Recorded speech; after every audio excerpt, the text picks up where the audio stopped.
We're now live, everyone. Excellent. Well, good evening and welcome to the February 24th, 2021 meeting of the Fairfax County Park Authority. I am Bill Bowie and I'd like to call this meeting to order. To conduct this meeting wholly electronically and to effectuate both the emergency procedures authorized by FOIA and the emergency ordinance, the Park Authority Board needs to make certain findings and determinations for the record, as we did at our first electronic meeting. During our meeting, if you wish to be recognized, please raise your hand. And when I recognize you, please state your name. This will ensure that you are recognized and the public knows who's speaking. If you intend to vote nay or abstain on any item, we will do so with a roll call on those votes. Because each member of this board is participating in this meeting from a separate location, we must verify that a quorum of members is participating, that each member's voice is clear, audible, and at an appropriate volume for all of the other members to hear.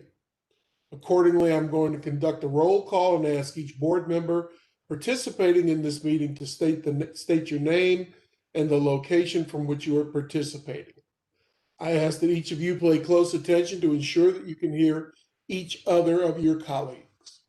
And following this roll call, we will vote to establish that every member can hear every other member, and we will go alphabetically. Dr. Adu. Abna Edu, participating from my residence in Lee District. Dr. Carter. You're on mute.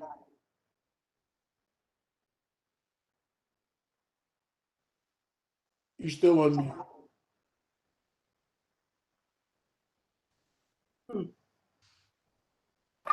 I'm sending an unmute request to Dr. Okay. Carter, but nothing's happening.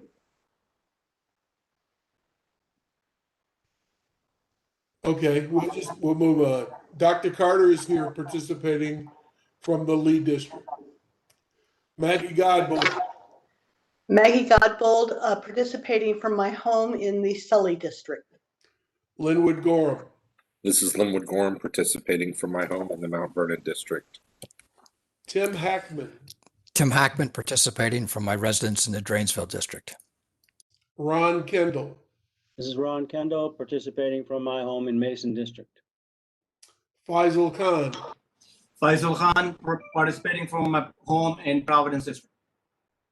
Ken Quincy. Ken Quincy participating from my residence in the Providence District. Kyle Stone. Kyle Stone participating from my home in the Braddock District. Mike Thompson. Mike Thompson participating from my home in the Springfield District. Jim Zook.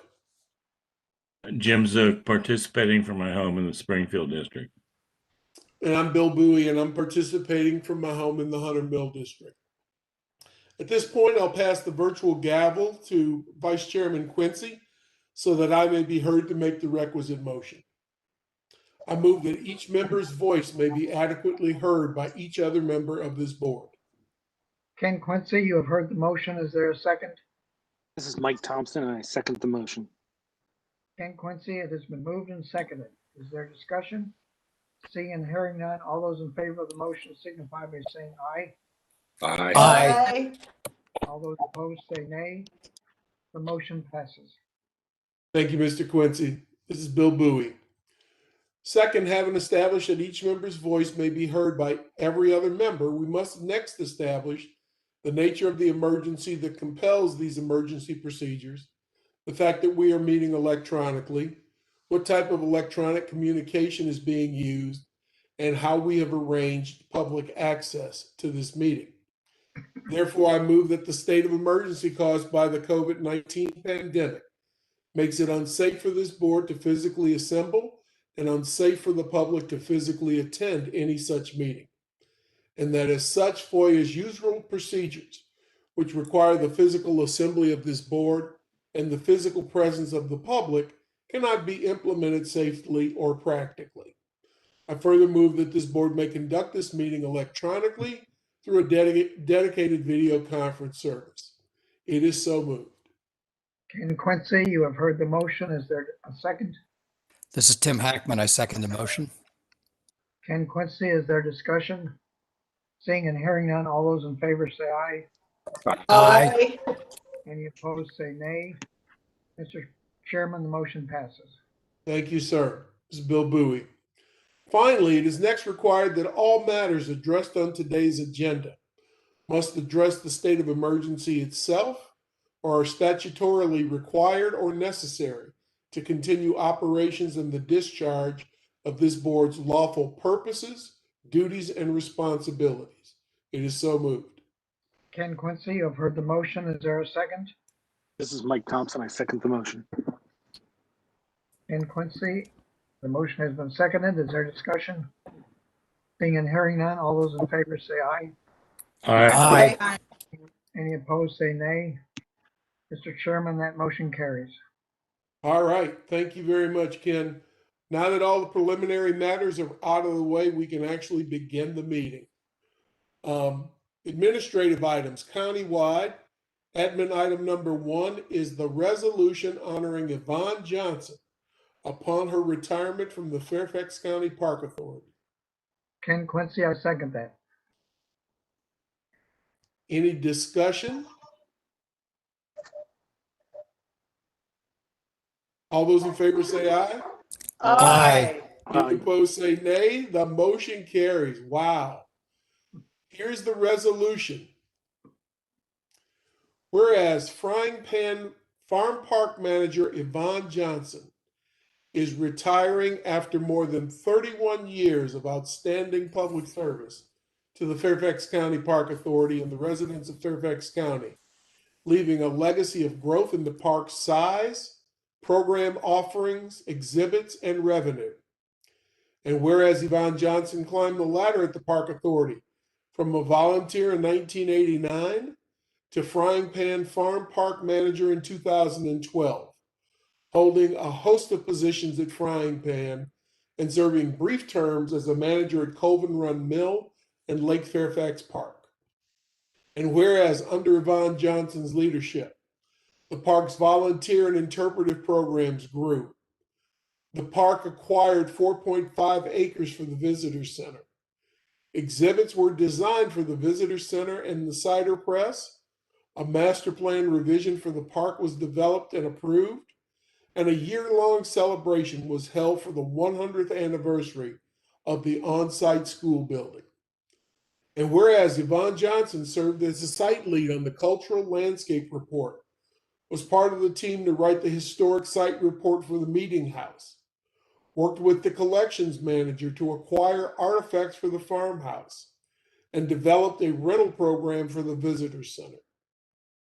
And whereas Yvonne Johnson grew park revenues to $1.3 million in 2019, helped the Friends Group boost fundraising to tens of thousands of dollars annually, expanded the 4-H fair attendance from 10,000 to 80,000, and managed the successful Bluegrass Barn concert series.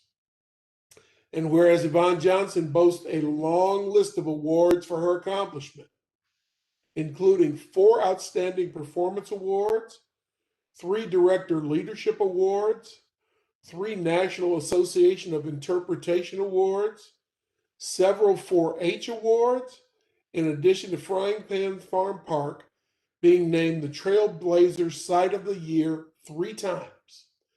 And now, therefore, be it resolved by the Fairfax County Park Authority Board that it expresses appreciation and thanks to Yvonne Johnson for dedicated and outstanding service to the Park Authority, to the residents of Fairfax County, adopted by the Park Authority Board on February 24th, 2021. Congratulations, Yvonne.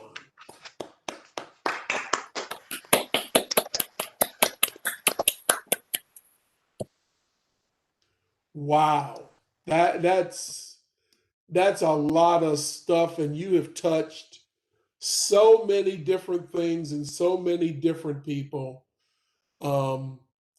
It's easy to say that you've affected in a very positive way hundreds of thousands of people that have gone through Frying Pan Farm Park, Lake Fairfax, Colvin Run Mill, and all of the other places that you served. You really left your mark. It was always great working with you. You taught me so much about the farm and the historical aspects of it. And I look forward to you continuing to be a volunteer there and seeing you there and keeping your eye on things. So with that, Yvonne, thank you so much from me. And the rest of the board will speak for themselves, but certainly the floor is yours now. Well, it's certainly been an honor to serve the people and the Park Authority. You know, that's quite a list of accomplishments, and I certainly did not do that alone. There is an entire army of people here at Frying Pan. But I think the thing that made it doable and exciting was the huge support from headquarters, from all the different departments, divisions, from the board, from the Park Foundation. You know, there are sometimes challenges working in a giant government bureaucracy, but there are so many advantages and so much power behind what the Park Authority is and what the Park Authority does and is capable of.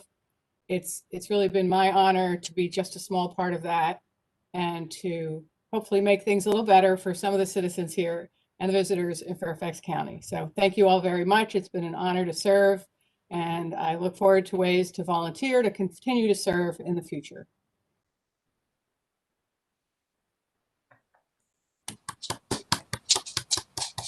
I open up the floor to the rest of the board if anybody else wants to make a comment. Ken Quincy? Yvonne, you said you were a small part. That's not true. You were essentially the face of that park to many people, and you'll be missed in the role that you've had. But volunteering will mean so much because, again, you are the face of that park, and I wish you the very best in the retirement life. It's a good life, by the way. I can vouch for that. Very good. Yes, Sarah? Sarah Baldwin, Acting Director. Yvonne, I just want to thank you on the behalf of the leadership team for your contributions to the Park Authority. I can say in my 9 years working for the Park Authority, every time that I visited Frying Pan, Yvonne was out in the park with her sleeves rolled up, either making sure the carousel was running correctly, setting up for rentals, doing really whatever it took to make sure what we call the beast run well. And, you know, it's a tribute to you, the growth that we've seen in Frying Pan Farm Park, and your dedication to that park over the last 30 plus years. So many thanks for your advocacy, both internally and externally for the park. You've been a tremendous leader, and it'll be a loss to the organization, but we hope that we see you back as a volunteer. So thank you. Great. Thanks again, Yvonne. You're really special, and I can't wait to see you out on a trail very, very soon. All right. Administrative items countywide is admin item number 1 is the adoption of the minutes of the February 10th, 2021 Park Authority Board meeting. I'll second that, Ken Quincy. All those in favor say aye. Aye. Any opposed say nay. The motion carries. Okay. Now we're going to go through the Maston Brook grant presentation with Dan Sutherland. Good evening. This is Dan Sutherland. We have 3 items for your consideration tonight. All right, so next slide is the first one is from Mid-Atlantic Off-Road Enthusiasts. It's at Wakefield Park. The total project cost they're looking to do is a little over $32,000. They're going to match the grant with half that cost.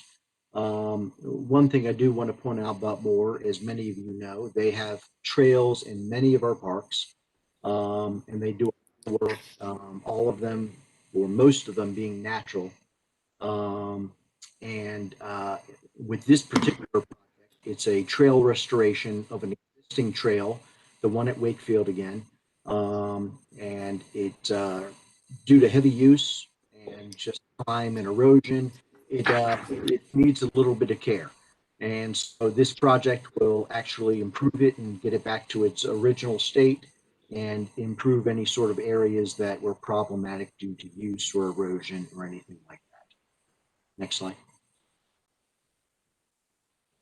As you can see right here, in the northern part of the park, it's down along the Dominion Power Line easement.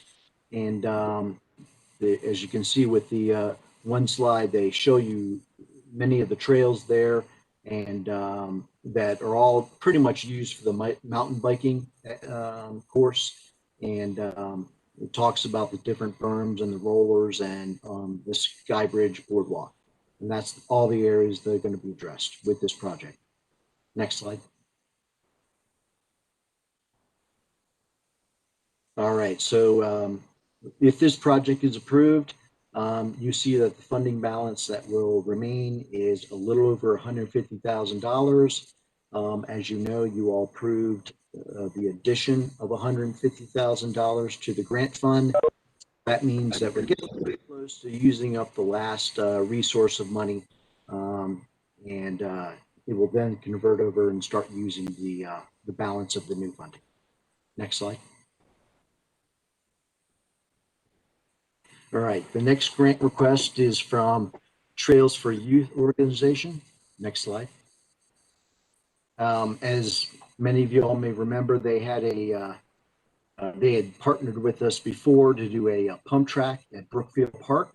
It's a beginner course that the many youth bike riders could get first introductions to mountain bike riding and off-road riding. And it was a really good venue. And as you can see from these pictures, a lot of the kids help to maintain the course and help to fix it up and keep it going and keep it in good shape.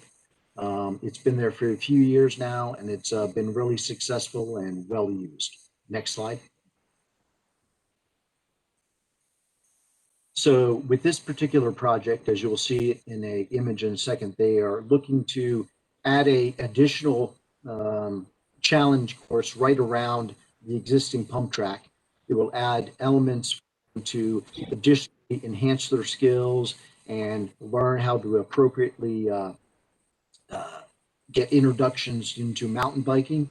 And as you'll see, there are many ramps and all that that are introduced in this new project. With the project, the cost is about $33,000. Half of it is going to be a match from the grant program. The group is also going to provide about $10,000 or so dollars, and then the additional time is going to be in-kind labor, and it's going to be going towards assisting with the construction, with overseeing the contractor doing the work, and other parts involved in trying to integrate the kids into using of the new course. Anybody that has questions. Next slide. All right, so here you see many different elements that are going to be incorporated into the new course. And again, they're challenges that the kids will first get to use and they will face if they were to move on to a more advanced type of mountain biking. And so it's really good in trying to help them develop their skills in a safe way. Next slide.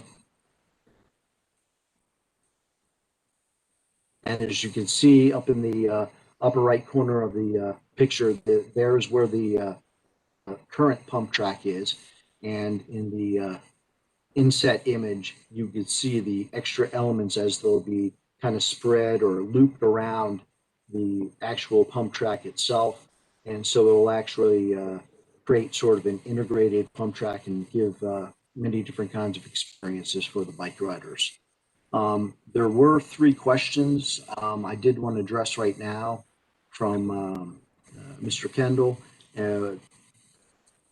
One of the questions had to do with the surfacing. Why wasn't like a Trex type of surface used instead of wood?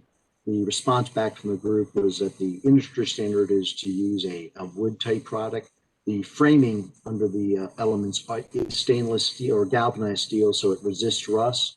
But the wood type product doesn't tend to show as much slippage for the kids when they're trying to navigate over it. So they use a natural wood or pressure treated wood instead of that.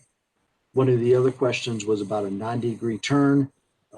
It mistakenly said it was 6 feet off the ground, which did appear to be a possible safety issue, but it actually is only 2 feet off the ground. So it's not near as tall as it was stated in the write-up.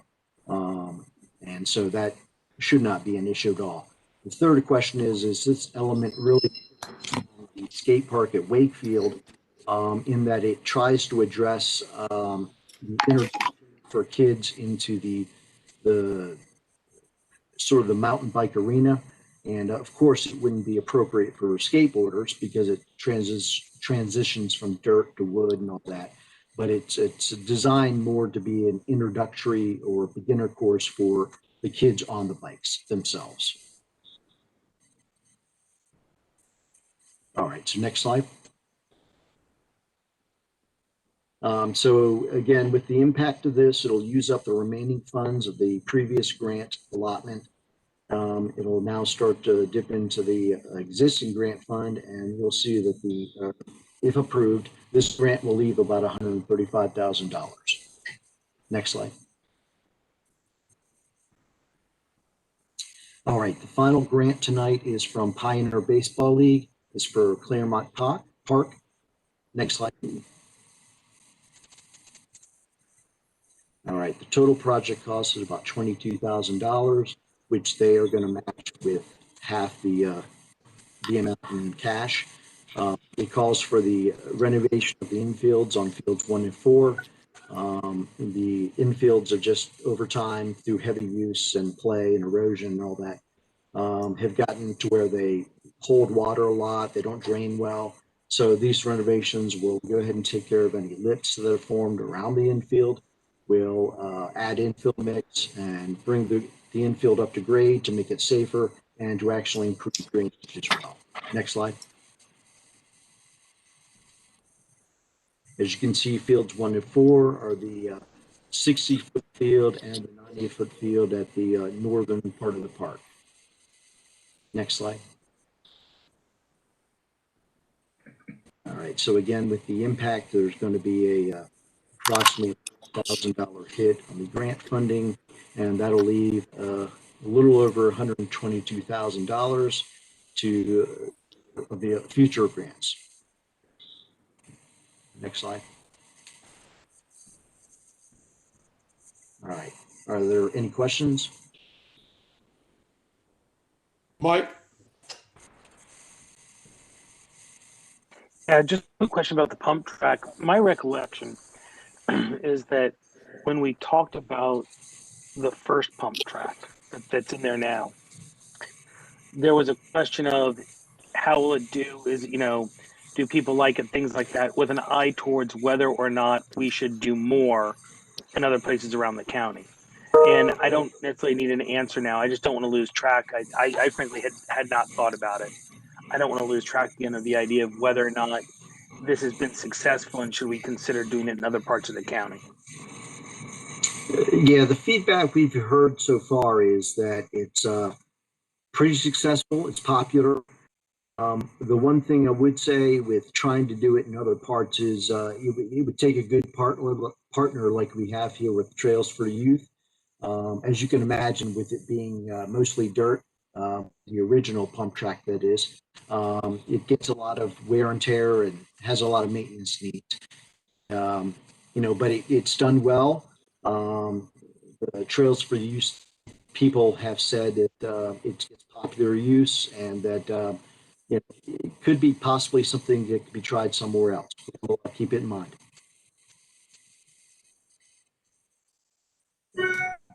Tim?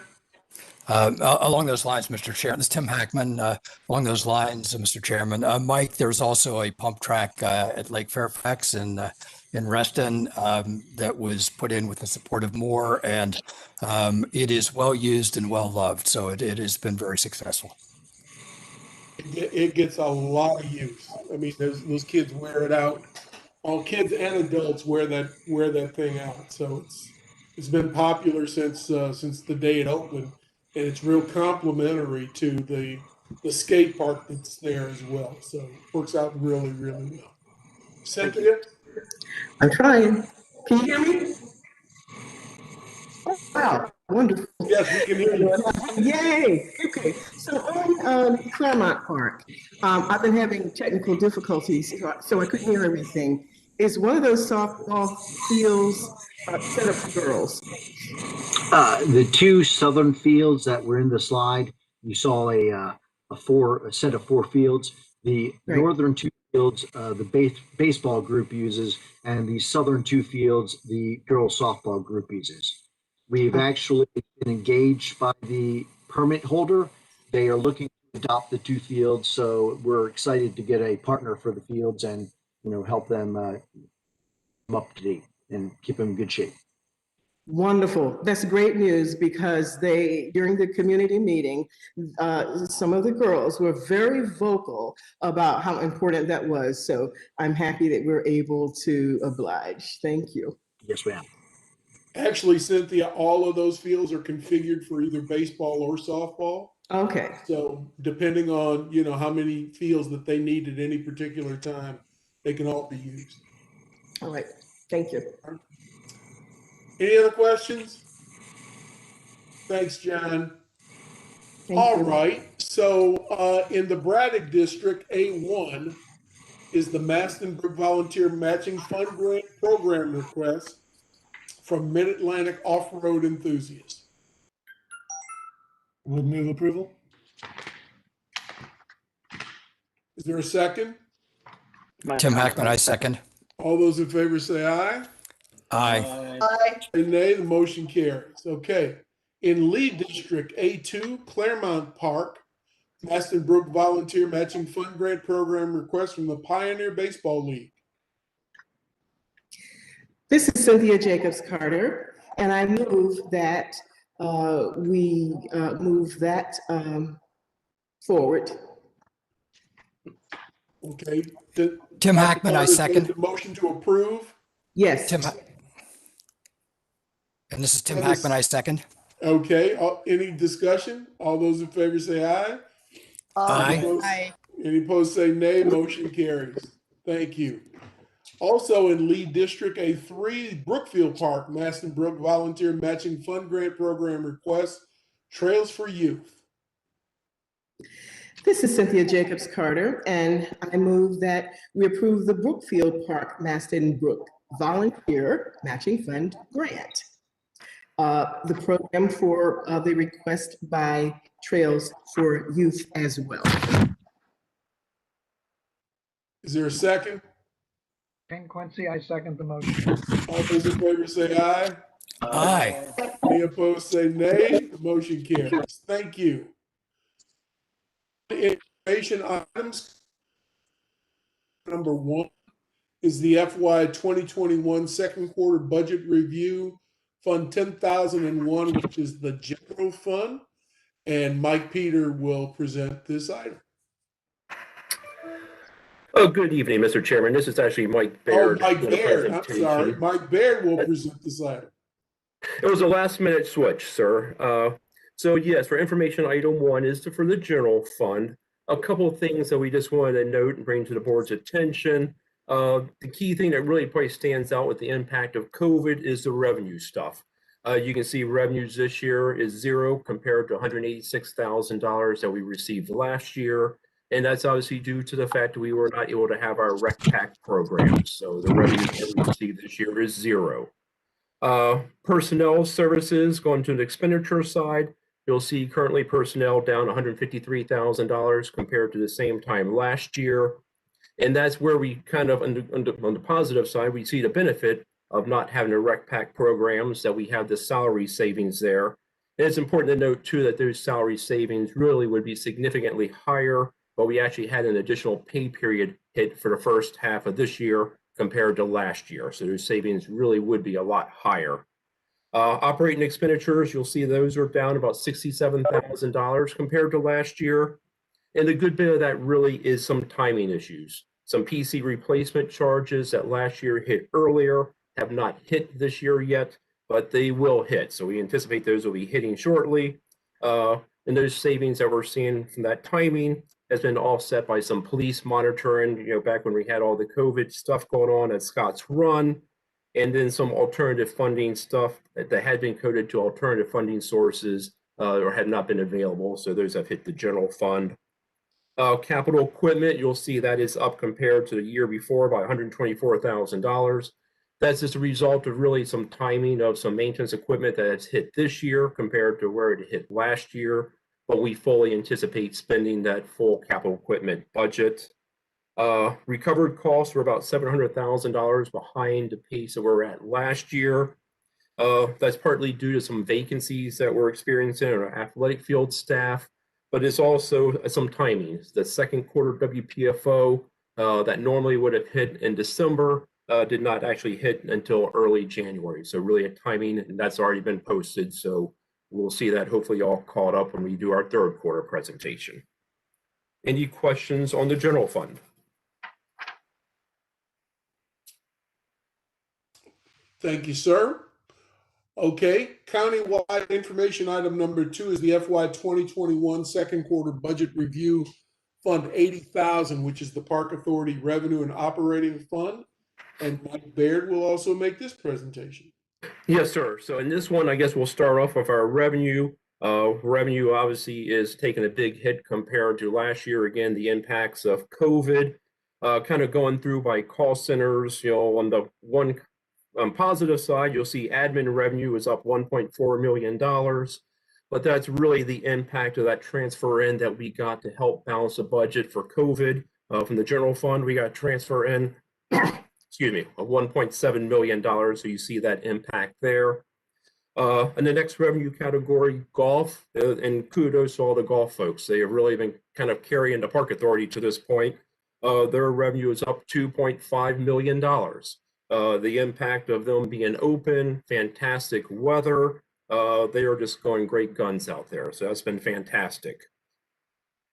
On the flip side, unfortunately, our rec activities folks, the revenue there is down significantly, primarily due to the fact of like the water mine being closed over the summer months and a lot of the other amusements in the outdoor parks being closed.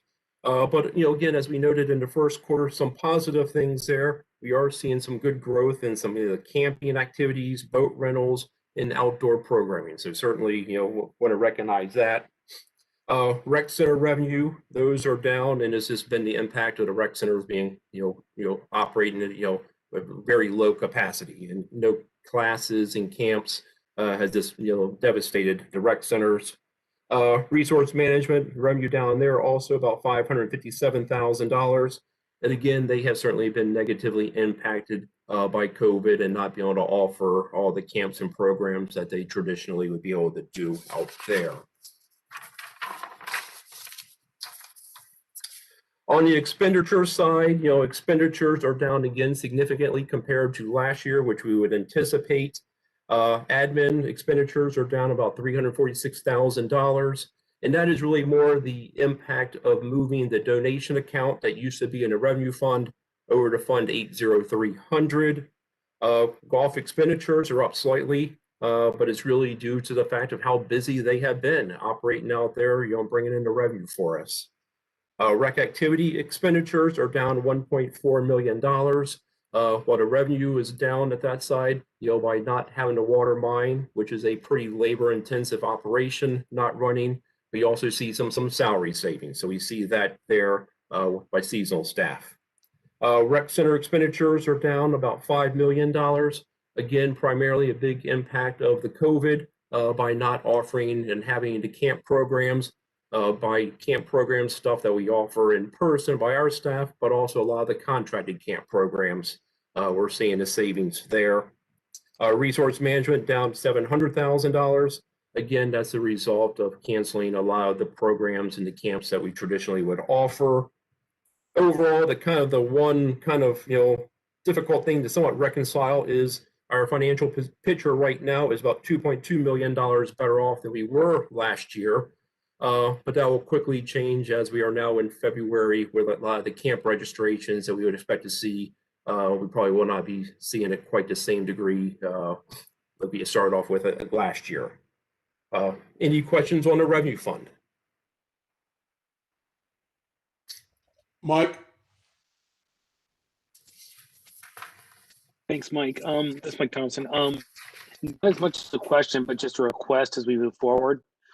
As we move forward and are looking at future years and future quarters, can we keep the 2019 column in the chart so that we're not comparing as we for example, as we come to a more normal thing, let's say golf begins to reset back to what it was.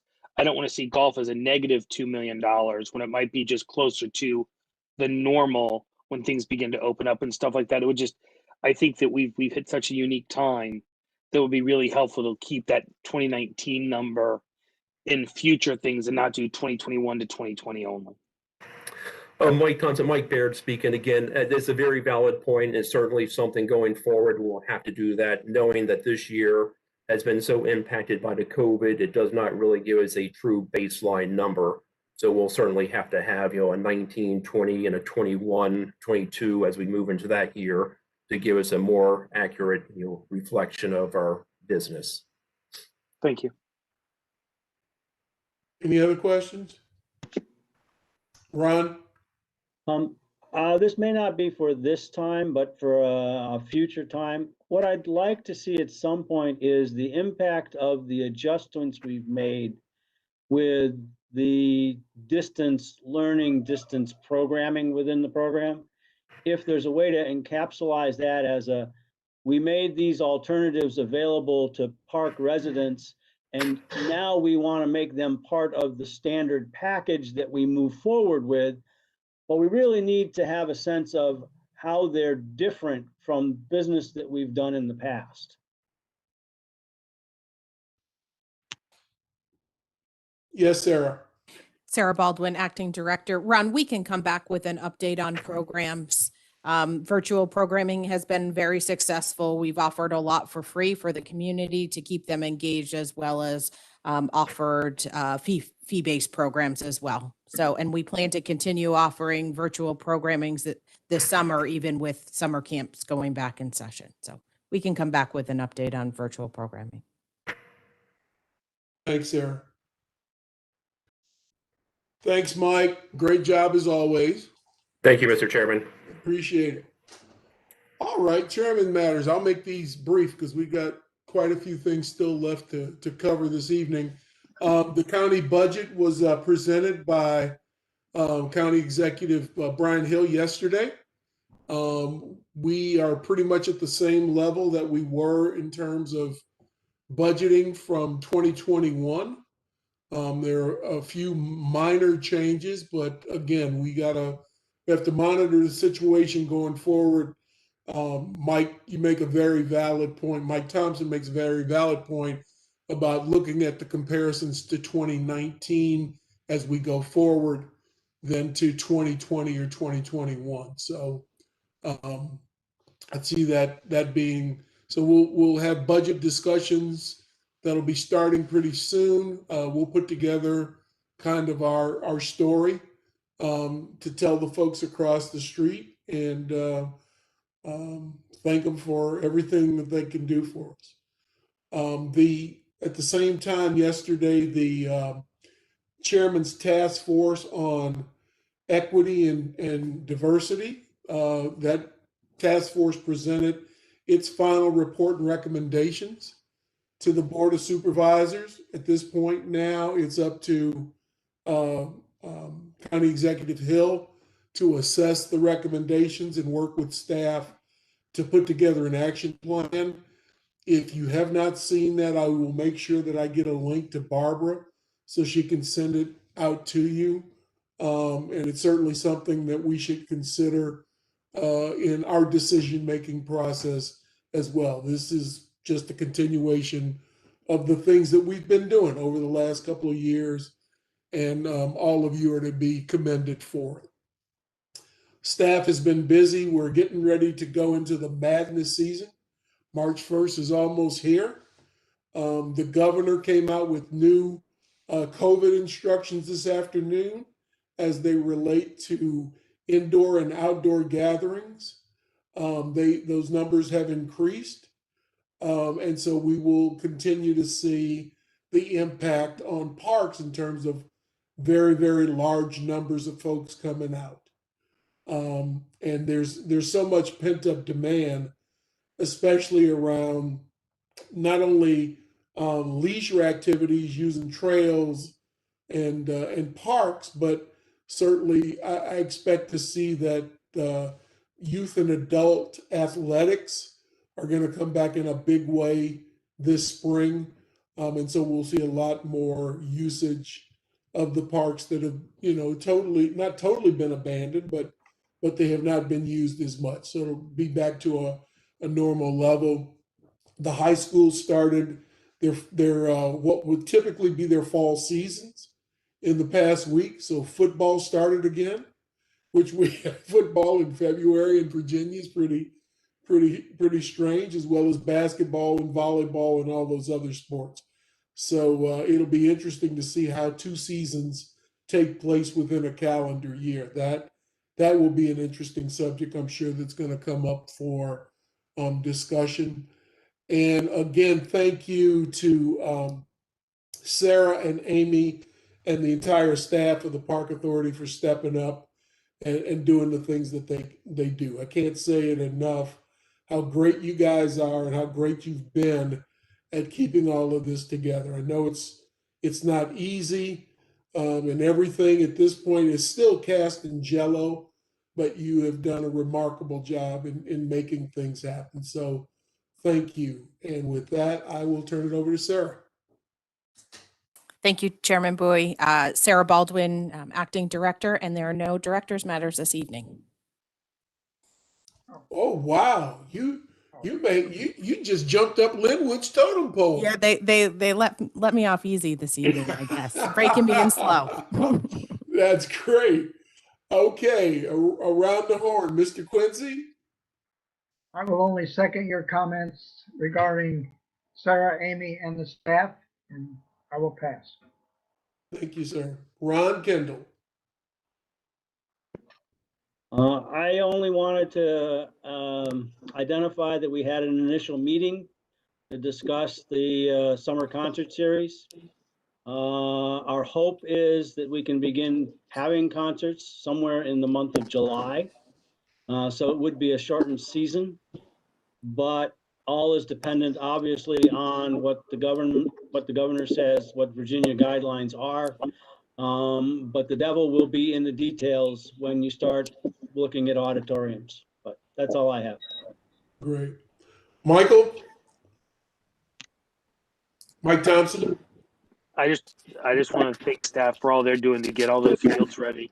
At the council meeting last week, it's clear that there is all that pent up demand as people are trying to get out on the fields and do things. And I know that's going to cause a lot of crisscrossing and trying to make a lot of things work. I would note, which I think I've noted before, that there's a great deal of interest in doing a one-off this year to try and identify basketball courts that can be permitted for user groups. In the past, those have all been walk-on facilities. However, with so many indoor issues, that the pent-up desire for basketball is pretty significant. And one of the things that we have found out is that a lot of the schools, because of what they're doing to reopen, are utilizing their gyms for other things, whether it be classrooms or storage or things like that. So a lot of gyms are coming offline. So I know that there's a lot of desire in that area. And I know that Sarah and I have talked about it, and I know that the acting director at NCS and Bill Curran have all been included. But I just point out that may be a one-off experiment that we do to try and just make it possible for more kids to participate in this very unique and strange time. And again, just thank the staff for all they're doing in the past. Abena? I'll pass, thank you. Okay. Cynthia? I'll pass as well. Thank you. Faisal? Well, only for Linwood, I'll pass. Jim Zook? Mr. Chairman, I'll pass as well. Thank you. Kyle? Nothing for me. Linwood? Just want to take just 2 seconds to thank Sarah and Amy and Barbara for the big shoes they're filling right now. Thank you very much, guys. Tim? Thanks, Mr. Chairman. Tim Hackman. Thanks, staff, for all the time they've been spending. And Maggie? Thank you, Chairman Bowie. Sorry, Linwood, I have a bit to say here. I would like to say a few words about our February 10th board action where we renamed the bridge in Gabrielson Gardens Park for Thornton and Mary Elizabeth Burnett. In particular, I'd like to address the numerous comments we have received from the community. The renaming of the bridge for the Burnetts in no way takes away from commemorating the critically important work of Dr. Gabrielson. The Fairfax County Park Authority and this board continue to recognize Dr. Gabrielson for his major contributions to science, to the community, and to our parks. Renaming of this bridge inside Gabrielson Gardens Park for the Burnetts recognizes our community history and the Burnetts' contributions to our community. Many of the people who wrote in did not know who the Burnetts were, and I would refer anyone who is interested in learning about the Burnetts to our board action of February 10th, where a summary of their contributions was listed. The process for renaming amenities within parks has been misunderstood by community members. Policy 304 addresses two situations: naming original items for a new park and the renaming of a park or a facility within an existing park. The process for each situation has different requirements. The process for renaming a facility within a park does not require a public hearing. It does require a board action, and it especially requires the individual or family meet one or more criteria. Those criteria in the policy describe various kinds of contributions to the park and the community. And I'm not going to read the policy here tonight, but the judgment of the Park Authority and the board members was that the Burnetts' contributions qualified them for this commemoration. Residents informally refer to the bridge as the Gabrielson Gardens Bridge, and there is nothing to keep them from continuing to do so. As I said earlier, the recognition of the Burnetts takes nothing away from the contributions of Dr. Gabrielson. I have read carefully every single comment that has come into the Park Authority about our board action. It is very inspiring to see this level of civic engagement in our community. Active residents like those who took the time to comment ensure that we will continue to have a vibrant democracy. I want to invite everyone to our virtual ribbon cutting ceremony for the bridge, which is going to be virtual on March 20th, Saturday at 10 a.m. Thank you all very much. Thank you, Maggie. Well stated. All right, we will now go into closed session. This is Mike Thompson. I move the Park Authority Board recess and convene in closed session for discussion and consideration of matters enumerated in Virginia Code 2.2-3711 and listed in the agenda for this meeting as follows. Discussion or consideration of the acquisition of real property for a public purpose or of the disposition of publicly held real property where discussion in an open meeting would adversely affect the bargaining position or negotiating strategy of the public body pursuant to Virginia Code 2.2-3711A3 and consultation with legal counsel and briefings by staff members or consultants pertaining to actual probable litigation where such consultation in an open meeting would adversely affect the negotiating or litigating posture of the public body pursuant to Virginia Code 2.2-3711A7 and discussion of personnel matter pursuant to Virginia Code 2.2-3711A1. Ken Quincy, I second the motion. All those in favor say aye. Aye. Opposed say nay. We are now in closed session for approximately 75 minutes.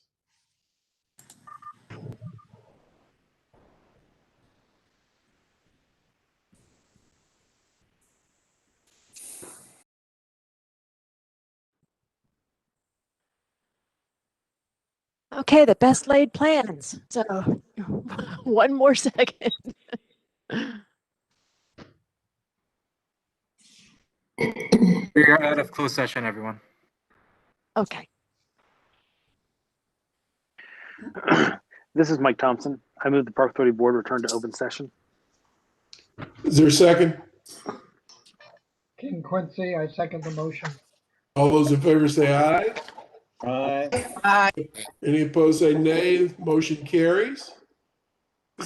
This is Mike Thompson. I move the Park Authority Board certify to the best of each member's knowledge only public business matters lawfully exempted from the open meeting requirements under Virginia Code 2.2-3712 and only such public business matters as were identified in the motion by which the closed meeting was convened or heard, discussed, or considered in the meeting by the board.